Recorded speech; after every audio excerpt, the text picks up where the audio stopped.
everybody, welcome to another episode of Purple Insider. Matthew Coller here, and I am starting a new series here on the show where I count down the top 25 most interesting players at Minnesota Vikings training camp. There's about 5 weeks to go before we end up hitting the actual field for training camp, so we're going to count down 5 at a time over the next couple of weeks. So for this episode, let's look at number 25 through number 21. We begin with number 25 on my list, which is Jay Ward, the Minnesota Vikings hybrid safety, has played corner before in the past at LSU and has mostly been so far in his career a special teamer for the Vikings. So last year, Jay Ward played 311 snaps on special teams and had a PFF grade of 70.2, which was one of the higher grades on the entire team last year. Now, in the past, we have seen a lot of players like Jay Ward. They start off on special teams, maybe make the back end of the roster as a late round draft pick or an undrafted free agent, and then work their way up kind of behind the scenes, don't really take notice. Oh, there's one big tackle in a special teams game, but they are developing under Matt Daniels. In the past, it was under Mike Prefer, where we saw players like Andrew Sendejo or Anthony Harris emerge, and then most recently Josh Metellus, who was purely just a special teams player and a backup when Brian Flores arrived, and then now all of a sudden is one of the more valuable players on defense. And the first step to that, now Ward is a 4th round draft pick, is at least making the team and being on the radar at all, and Jay Ward has done that, getting on the field at all on a special team role. He has done that and then working for a couple of years to the point where the team trusts you if you have to get on the field as a backup. And that's where Ward has really arrived here, because if you look at the offseason, they lost Cam Bynum, but they didn't do anything else at the safety position.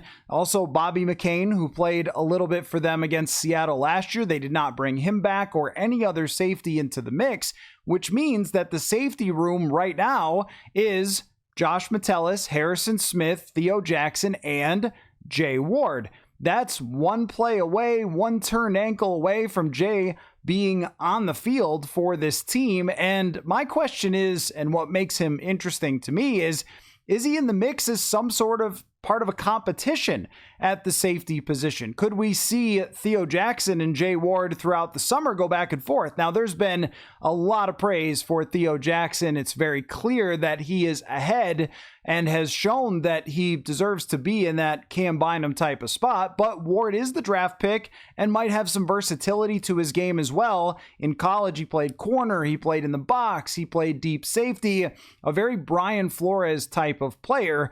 And just because we haven't seen the development doesn't mean that they haven't seen the development.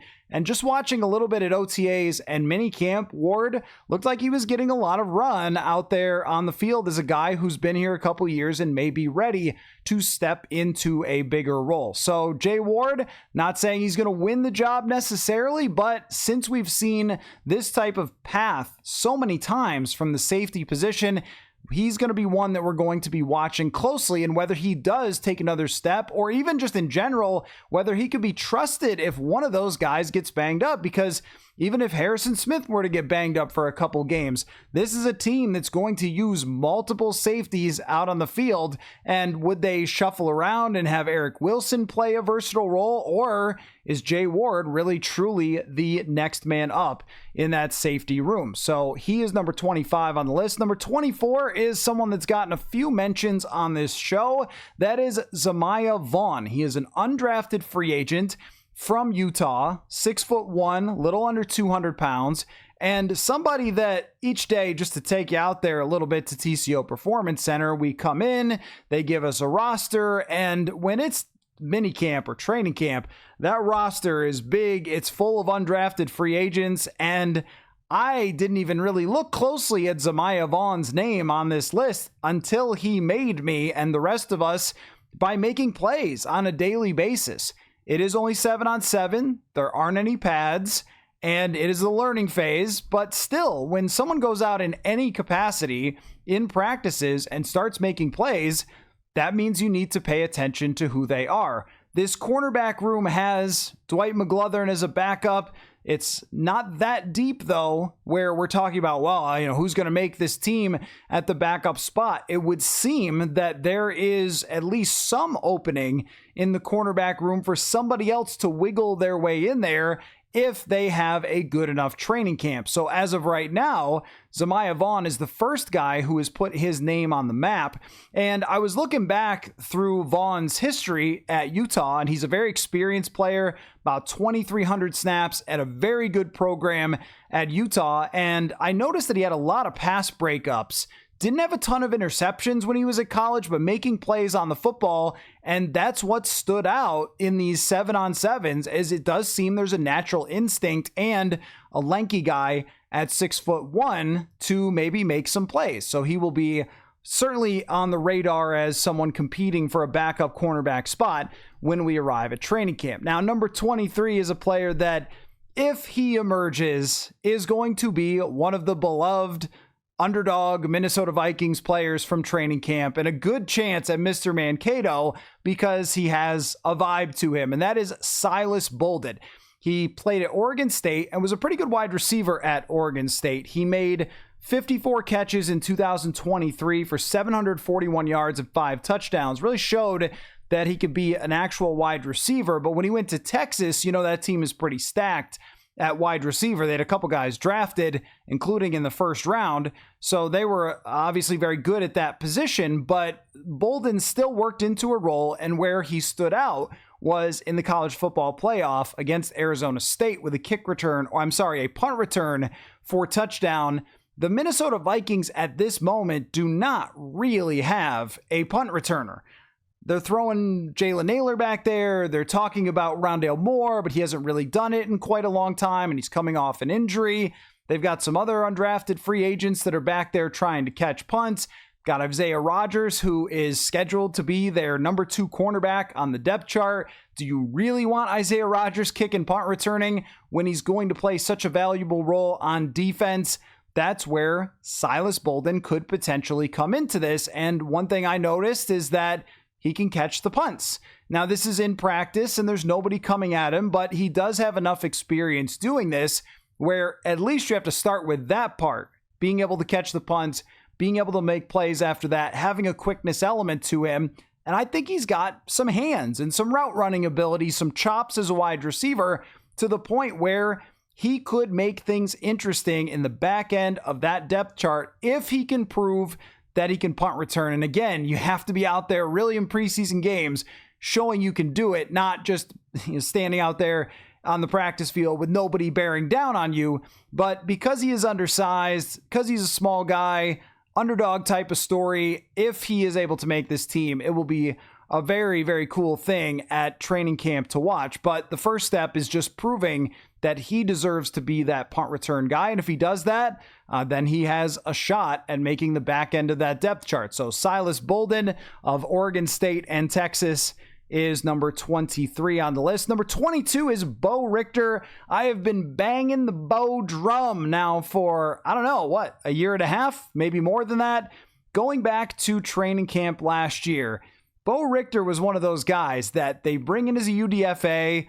You go, oh, a guy from Air Force? Like, okay, I guess, maybe. And then all of a sudden, as I said with Zamiah Vaughn, he makes you pay attention. And that's exactly what Bo Richter did last year during training camp, during the preseason especially, where it seemed like every preseason game, the guy was out there making a play, a tackle for loss, a sack. He was all over the place. And going back and researching a little bit on Bo Richter, he was a really, really good athlete. Like, as far as those relative athletic scores, up in the 97th, 98th, 99th percentile for the speed for his size, the quickness for his size, and just went under the radar because he was at Air Force and only had one real year of production. But he transferred that over right away to the NFL and was producing on special teams. He was one where I would actually have to go back and watch on special teams and go, man, he's making plays. And that's how I ended up writing an article about him last year, is that he just stood out to me so much on those special teams plays that are not always the most interesting. A lot of fair catches, a lot of, kickoffs that went out of the back of the end zone or were kneel downs or something. But when he had his opportunities, and you'll remember a fumble that he recovered against Chicago, but even the week leading up to that, made some tackles, beat his man down the sideline.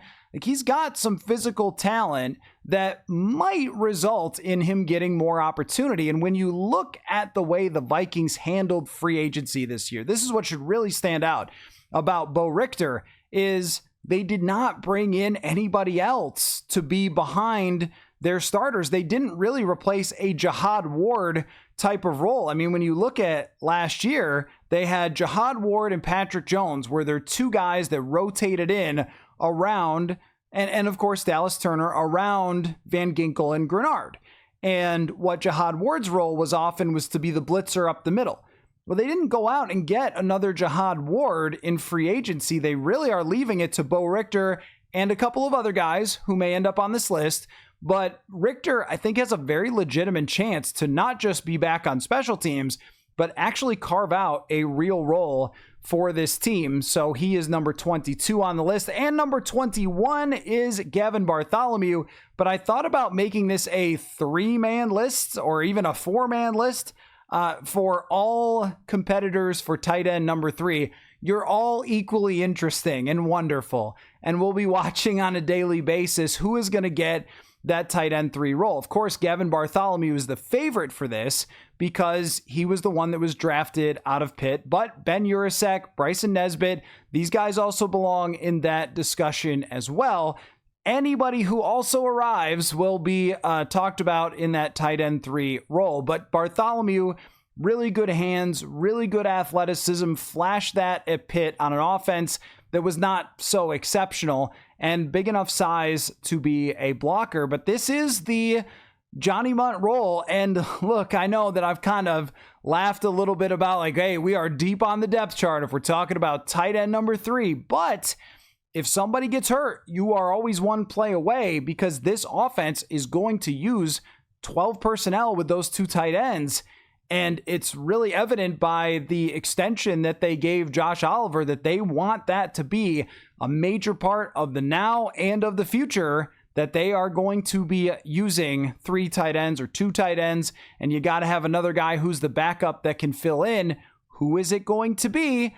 It's not unprecedented that it would be some undrafted free agent to pop into that spot. But Bartholomew is certainly the favorite for that, and that makes him the 21st most interesting player. So keep an eye out for our countdown all the way down to the number 1 and most interesting player, who is, I'm sure, going to be a huge shock for who's going to be number 1. But the rest of the order will be maybe a mystery as we count that down. So, all right, let's get into your questions that you have sent along. And I wanted to thank all the folks that showed interest in Lindsey Young's book, Olivia the Brave. Make sure you go check that out. So a lot of these questions are sent from people. The other night I had a book giveaway, and they jumped in for that. So let us begin with Alex's question. He says, I'm still trying to get a better understanding of what J.J. McCarthy's arm is at the NFL level. So can you compare McCarthy's arm to our last 3 quarterback draft picks in the first round with Teddy Bridgewater, Christian Ponder, and Dante Culpepper?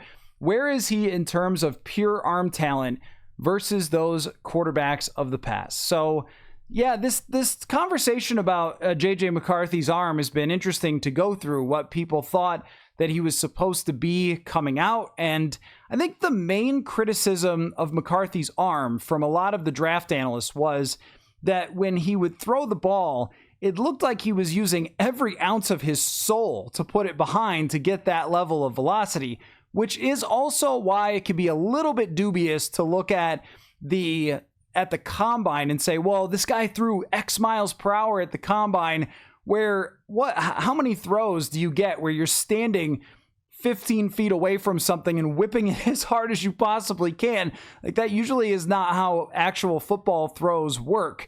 But what we've seen in action is, and I want to talk about this arm talent thing versus pure arm strength, because arm strength is how hard you can just whip it. But I also think there's a different element of it, is like, what kind of situation do you need to be in to throw it as hard as you can? So Kirk Cousins, for example, we don't think of him as having a strong arm, but Kirk was very good technically at putting every ounce of his being into a football. And if he needed to throw it straight down the field, 15 yards, like really let it loose, he could absolutely do that. Like there's highlights of Kirk Cousins throwing the ball super fast, but it had to be everything behind it, all of his body. Whereas if you watch Josh Allen, Patrick Mahomes, those guys can be running left, moving right, flying backwards away from opponents, and flick their arm, and it just goes. So I think that there's lots of different ways of looking at arm talent versus pure arm strength. I don't think it's like a baseball where we should just look at velocity. And then there's the other part of arm talent that is how much touch can you put on the football. So when I look at a Sam Bradford or a Sam Darnold, two of the best arms I have ever seen up close, the one thing that both of them had in common was the combination of velocity but also touch. I have never seen anyone throw the football like Sam Bradford. It may be my whole life before I ever see anyone throw it again up close at a Vikings practice that had that combination of things. Anticipation, velocity. Like there's a reason why those guys were those top draft picks, and Bradford was such an incredible prospect coming out and then had the injuries that set him back. But there's throws all over his 2016 tape where you just go, wow, how did you do that? And for him, he also had to be pretty stable, but he could throw it on the run as well in any way he wanted to do it, even with the broken knees. And I felt the same way about Sam Darnold. I know this isn't exactly your question, but just kind of setting the stage to answer your question, where Darnold could be moving to his left, flip his hips and still let that thing rip, or as he did against Seattle, climbing the pocket, and it's pretty much all arm at that point, 40 yards down the field on a line. I don't think that J.J. McCarthy at this point in his career yet quite has the level that Sam Bradford did for anticipation and touch, where with Sam Bradford, somebody could be just starting to come out of their break and he would fire it to a spot that they were going to be at in ways that make no sense, except for it's some sort of freakish stuff that exists only in his brain. I think Darnold was pretty good at that, but maybe less consistent. But where Darnold was really good was there's a linebacker standing 18 yards down the field who you need to throw it 5 inches over his outstretched arms, but also really hard because your guy is just breaking open and is going full speed to the sideline, and he was able to do that.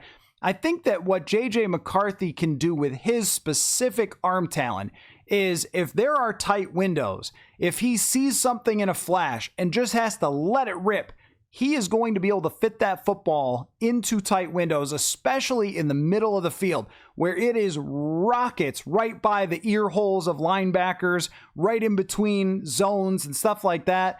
And he's not going to need to release it way out in front for the anticipation element. He can actually just see something and fire the ball right to that spot because there's so much velocity behind it, especially when he can really get his whole body behind it.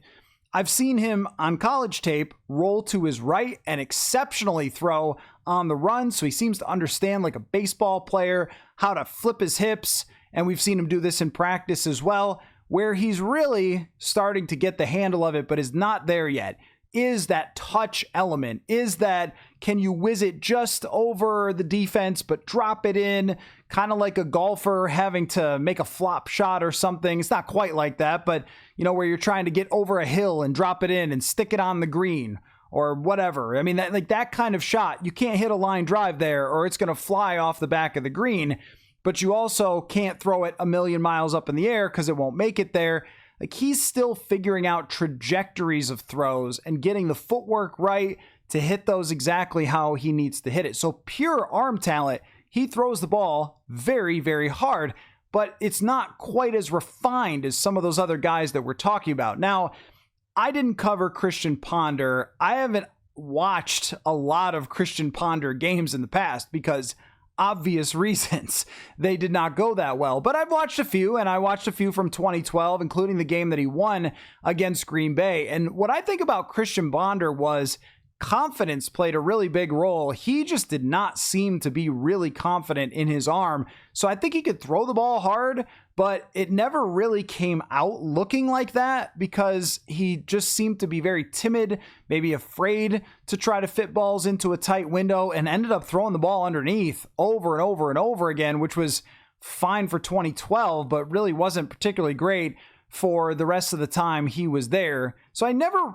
thought watching him that he really put everything he had into the throws. It was always kind of like hopefully, and I don't think we ever saw the full breadth of what he could do physically, because physically he was very talented.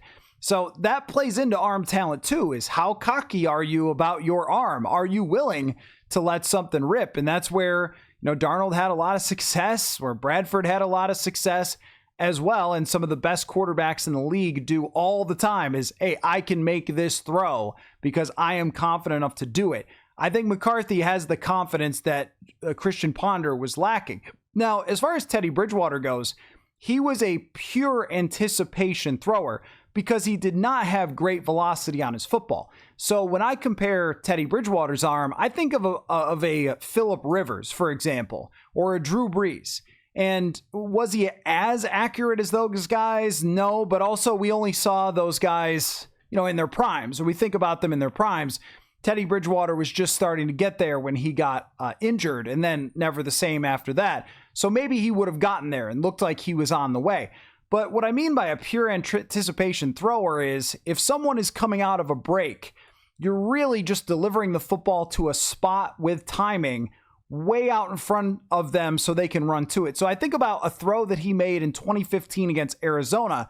It's a national TV game, night game. I think they came close to winning it, but it went awry at the end, where there is a crossing route that goes maybe 40 yards away from Bridgewater. When he actually steps back to release it, whoever caught it, maybe it was a tight end, was probably 15 yards down the field. And he led them all the way to the spot. Like, he had a very good mind for this is where the guy is going to be. And sometimes that led to interceptions. And it's the same thing for Kirk Cousins. This happens sometimes, where if he anticipated pretty early, but the break wasn't there the way he thought it was going to be, it would get intercepted. And we saw that happen a number of times. That would happen to Teddy. He also threw too many wobblers, no doubt about that. And I think of the spin and revolutions as part of arm strength. And McCarthy throws a very tight ball. And I don't think Teddy Bridgewater did, because he had a lot of strangeness to his release. But that anticipation is where he would make a lot of his best throws. And Dante Culpepper, there is just very few people in the history of the game who you could compare to Dante Culpepper's arm. You talk about pure strength, putting all of that body behind it. That ball could fly 70 yards in the air, and the arc that he could put on it and drop it all the way down into a bucket 65 yards away from him was astounding. And that's really the highlights that we see. But when you watch Culpepper games, he could also throw a dart right dead to the center of somebody's chest if he wanted to. He completed something like, 75 or 80% of his passes in college. He was a very, very accurate passer with incredible anticipation when he was throwing straight down the field. I think sometimes he would stretch out his feet a little bit too wide and he would fly balls over people's heads, but he had one of the best arms, was one of the best throwers of the football of the entire 2000s to 2020s or 2010s of that entire decade where he played. One of the best of the best. I don't think that the touch and the sheer, pure athletic accuracy that came along with Dante is what J.J. McCarthy is as a thrower. I think it's very different. But yeah, I mean, at this moment, he is kind of a spear thrower where he is ripping balls kind of as fast as he can still, and he's trying to develop that touch, which we have seen more recently and has been interesting to watch play out in front of us because we know that's really what he's working on. And some of anticipation and accuracy is just running the play the right way. And that goes along with it too. That's Drew Brees' accuracy. Drew Brees' accuracy is he knows exactly how to read the defense. He's throwing to spots. And I remember Steve Young saying that when he became an accurate passer, one of the great passers of all time, is when he realized I'm not going to be able to see it first because I'm not very big. So I'm going to have to throw the ball just believing in my read of the defense and believing in my receiver. And a lot of times that would come to fruition. So accuracy takes a lot of different forms when we talk about arm talent. But hopefully that kind of paints the picture for you a little bit, as it reminds me kind of a lot of someone like Justin Herbert or Josh Allen, not with the pure like velocity, which I think is higher for those guys. They're bigger, but with those line drive type of throws where you don't always require a lot of anticipation because you can let that ball rip to the level that JJ McCarthy can. So great question. Thank you for that, Alex. Next question comes from Matthew. Says, did it surprise you when Brian Flores said that there's not much more for the team to evolve in his defensive scheme? He seems to me like he is constantly evolving his defensive play style, so it kind of surprised me when he said that. What was your take on his comments? Yeah, I mean, that it did. That caught my ear as well. I kind of perked up, like wondering what exactly he meant when he said like there's not that much more to go as far as growing a defense. And I think part of that is that with Brian Flores, it's every game is its own thing for him, where every single game is its own unique game plan, where it's, all right, you're playing the Lions this week, and this is how you're going to approach them very specifically. But then the next week, it's the Commanders or whoever it is, and that's going to be a whole different type of coverage and a whole different type of way of trying to stop their run, rather than just this is our scheme and this is how we play it kind of thing, which I think those defenses these days are getting throttled, is if you're trying to just play a scheme and not make constant adjustments. So the adjustments might not be, all right, we're going to put way more on your plate. I came back this year with 50 different things that we need to do. Like, this is 2 years with a lot of guys in this group that they've been building this foundation to the point where they can be completely flexible. So think about, like, if you were driving to a place and your GPS gave you 2 different routes that you could take. So, all right, we're either going straight or we're taking a left and then going right. And that's how we get there. Well, I think of it as now with Brian Flores' defense, excuse me, that you can have 50 different routes to get to the same place. Do you bring this guy and drop that guy back? Do you bring that guy and drop that guy back? Do you show this and then do that?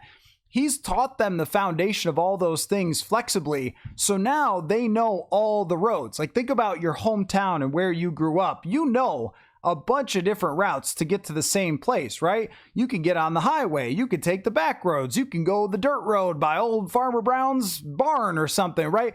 Like, you know that because you have in your brain a mental picture of your entire hometown. And you could take a lot of different ways there. You could, if this road is closed, you could always take another road.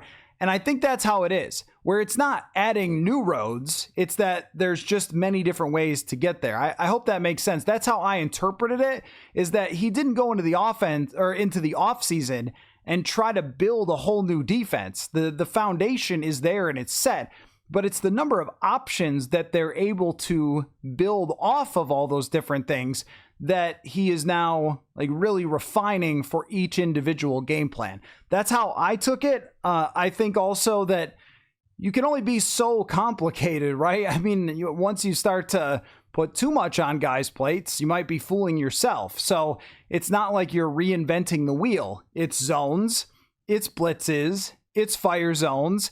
And a lot of times in the NFL, it's just how you game plan to use your options against the other team. And it's also when you do those things. What third downs? Do you blitz on early downs, which Brian Flores is not afraid to do? And the play calling element. And do your players understand when they're out there, if I see X, then I can do Y? And that's in my my book of different routes that I can take to get to the same place. So hopefully that metaphor made some sort of sense. But I think that that's what he was getting at, is like he didn't go into the offseason and go, how do I defense? Not after having a top 5 defense with a lot of players on this group. Next question comes from Brett. What contracts are best to be restructured to combat being about $50 million over the cap next year. You guys love your salary caps, so I have overthecap.com here for me. And if you ever want to see this, just go to overthecap.com, go to the Vikings, and then if you click where it says dead money and cap savings restructure, and you can see all the names for next year that they can restructure. I will read them quickly for you. There's a lot. And this is why, I mean, you're in a mode where Rob Brzezinski and the front office, they're going to deal with that salary cap issue. It's not going to be a huge problem. You're also not going to be a big spender in free agency next year, but just the players who can be restructured to make at least $5 million in cap space with a restructure, according to overthecap.com, Jonathan Grenard, TJ Hawkinson, Justin Jefferson, Andrew Van Ginkel, Christian Darrisaw, Josh Metellus, we'll see on the extension. He's going to need the extension, so don't count that one. Jonathan Allen, Byron Murphy Jr., Will Fries. So those are all the players that they can restructure. And you could always extend. I wouldn't be surprised if an extension would be coming for someone like Brian O'Neill. And mentioned, the Josh Metellus extension is likely on the way. They are going to figure out those problems with the salary cap. They will not, I promise you, no team has ever not made the cap. So they will do it. And they've set these contracts up. So it's going to be this group of players for this year and next year as their main foundation. And the only trouble that could befall them potentially is if a bunch of their bets this year were to go wrong, and then they went into free agency going, oh, we don't really have the same amount of cap space because we spent it on last year. That could be a little bit problematic if a Jonathan Allen doesn't work out, a Hargrave, if Aaron Jones, if Byron Murphy, like if all these guys don't work out, well, then you're going into next year going, okay, well, what do we have? But with those players, a lot of proven guys on their list. So that's the bet that they're making. But as you can see, there's certainly enough restructure and extension room to make for next year. And Over the Cap is usually pretty conservative about how much they think the cap is going up. It'll probably go up more than that because of Netflix on Christmas Day. All right, Ryan, next question, says, how should fans evaluate Donovan Jackson this year? And what are some targets for numbers that would indicate a successful season? It's easy to see the impact on the field of some other recent first rounding positions like wide receiver, edge, but O-line is a little trickier to notice. So that is certainly true. Now, when it gets to training camp, I think number one is just, is he out there? Is he taking all the full team reps? Has he made the team as the starting left guard? That's the first step. Because now I know Ed Ingram did make it as well, but not every first rounder, as you saw from Dallas Turner, is just immediately, and Lewisine, and instantly in their starting position.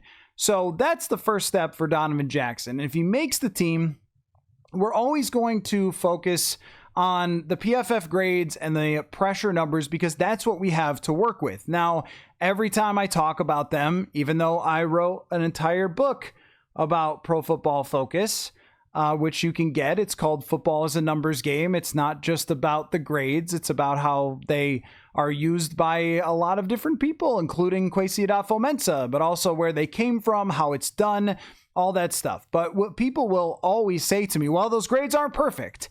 And you know what? You're right. And neither are interceptions, neither are receptions or targets or yards per carry or any other way of evaluating players. We have to use our noggins and use common sense to evaluate players. So when it comes to Donovan Jackson, we'll start with how is PFF looking at his performance. If he is somewhere in the range of in the middle of the league, that's good for a rookie. Not a ton of rookies have come in at the guard position and just dominated. So if he's off to a good start, and remember last year, at the end of the year, Blake Brandel is at the bottom of the league in grade and in pressures allowed. So are you improving on what they had last year? That's something we're watching for too. Do you get better as the season goes along? How much do they have to do to help you is another part. Do they always have to have CJ Ham in there trying to help you out a little bit on pass protection, or can you be trusted on an island? And there's also, when it comes to PFF grades, there's the high-end type of performance versus consistency. If we see the high end, but the consistency is coming along through the season, well, that's going to be a good thing. If we only see the high end and not the consistency, that's not great. If we don't see the high end, and what I mean is the pancake type of blocks, the freakish type of plays where he's out in space, which he's able to do as a great athlete and things like that. I mean, all that stuff has to play into it, as we'll start with those raw statistics that they're going to provide. And is he allowing a lot of the pressures? Are teams seeing him as a weakness and attacking him, which you definitely felt with Garrett Bradbury, that opposing teams knew who they were going after and time again would take advantage of that. Is he the weak link? And then are the problems correctable? The things with Ed Ingram, they gave him a long time to try to fix some of those issues. But does it look like there's mental errors? Does it look like his teammates are going, hey, man, come on, like that's not what you're supposed to be doing? Does it look like there are turnstile plays? Or are you fighting to the last moment? Because one thing that Dalton Risner did really well, he didn't clobber people, but Dalton Risner did a really good job of just hanging on for dear life. And that is a real skill in the NFL. It's a lot of different things. It's a feel thing as well. Does it feel like they're dominating on runs to the left side? Does it feel like there's pressure coming from the same spot all the time? Or does it feel like JJ McCarthy can have his blind side there or right in front of him where he's got a clean pocket that he's stepping into? So it's a lot of different things.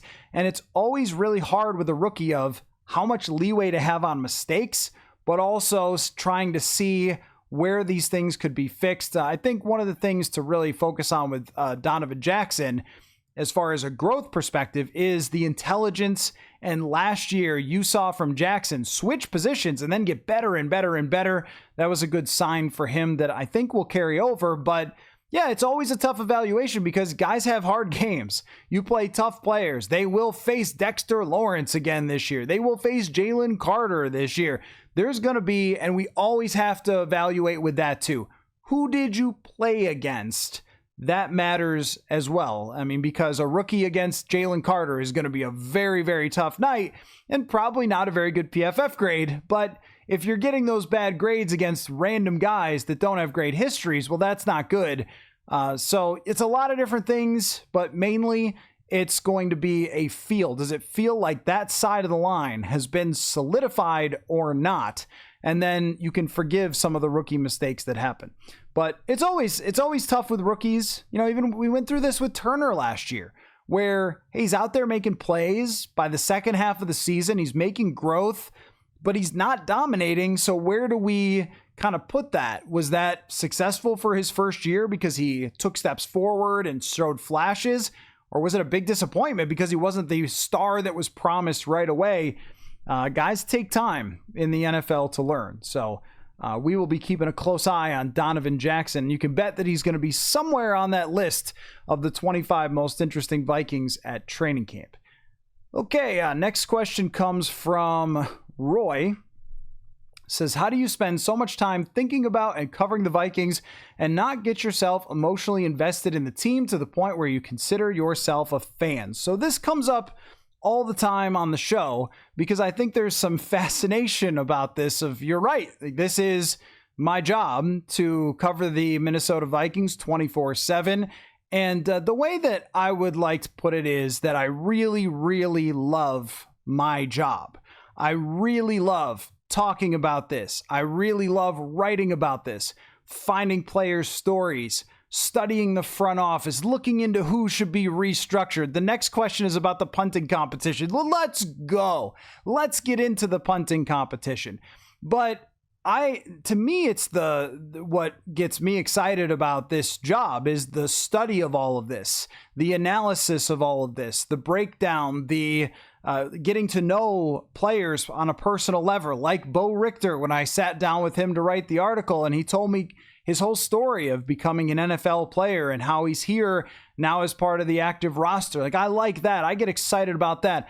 All of that stuff is me being a huge fan of doing journalism, to go into the facility, to watch the games, to study the all-22, to study the data, and then bring it back to you and talk about it. That's what gets me excited. I don't have the same gene as you guys who grew up rooting for the Minnesota Vikings, to where when they score a touchdown, you jump off your couch, you throw your popcorn, and you hug your best friend. Like, that's not how I view any sport, really.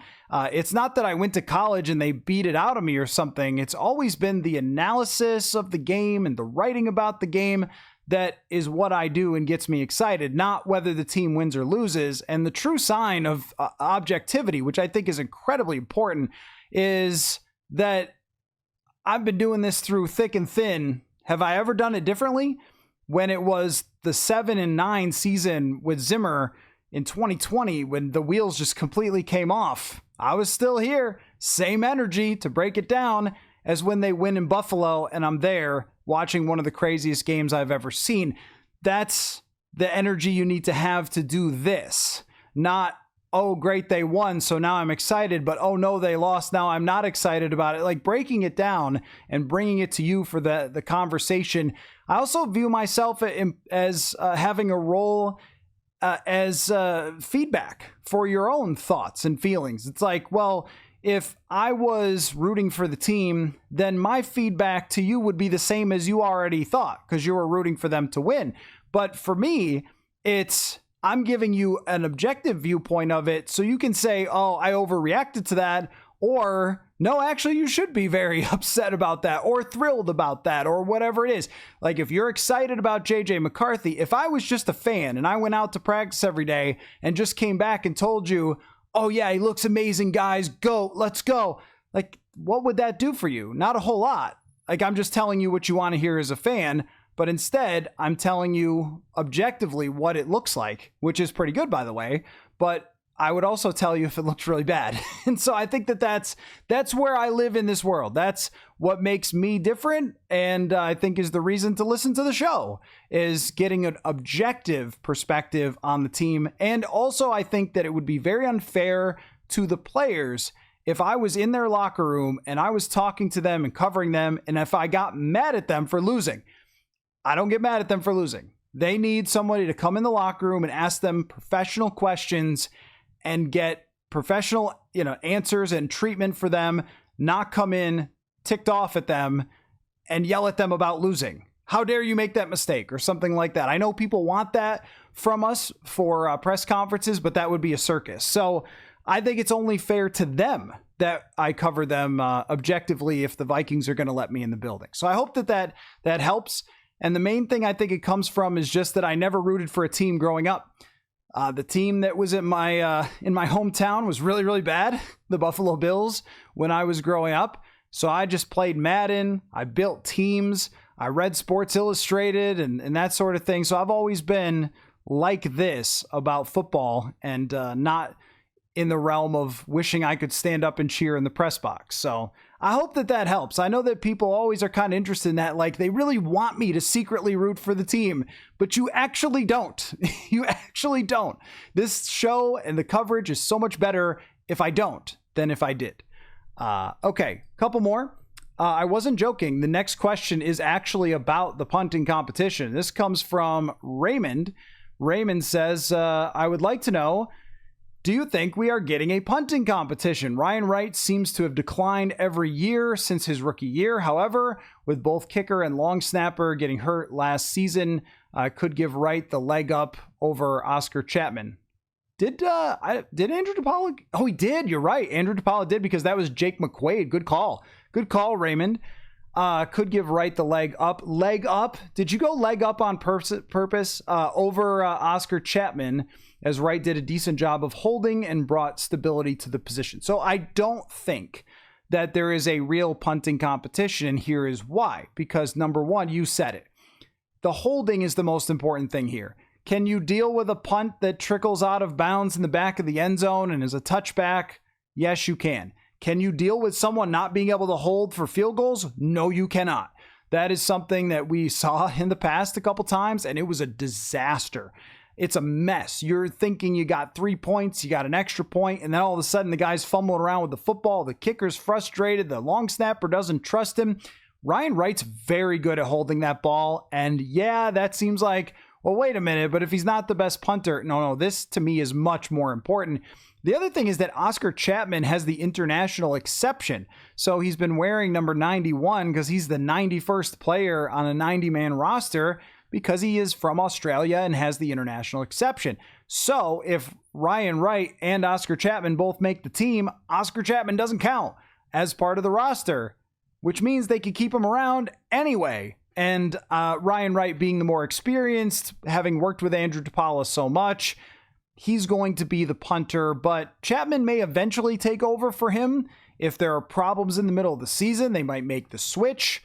We'll have to see, but I just don't think so. I just don't see it.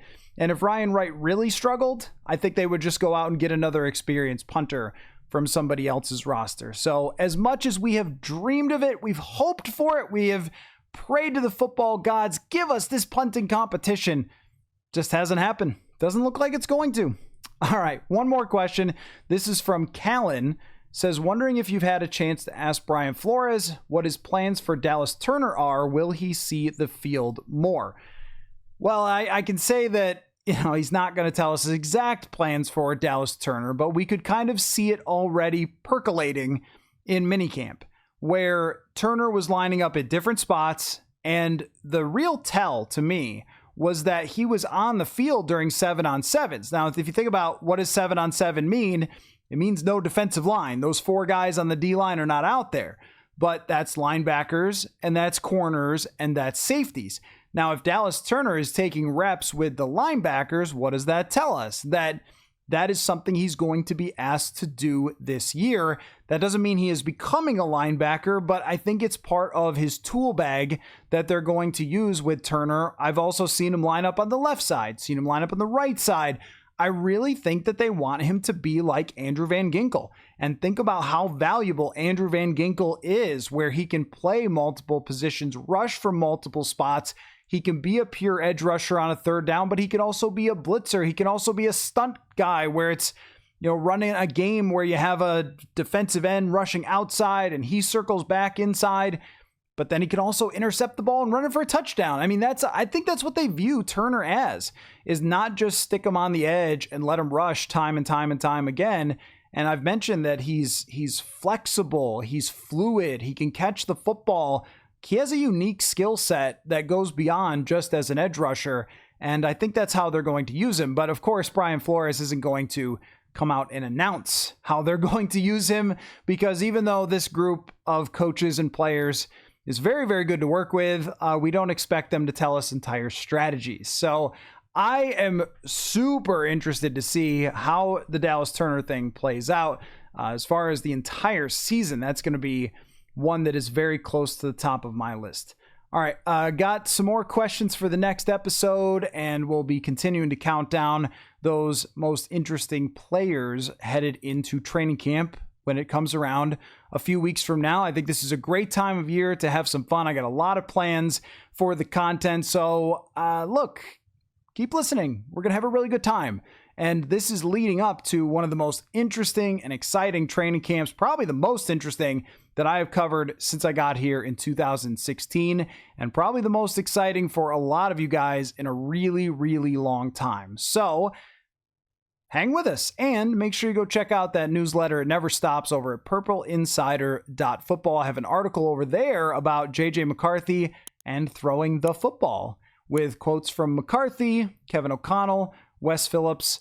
So make sure you go check that out. Thanks everybody again for watching/listening, and we'll catch you all very soon. Football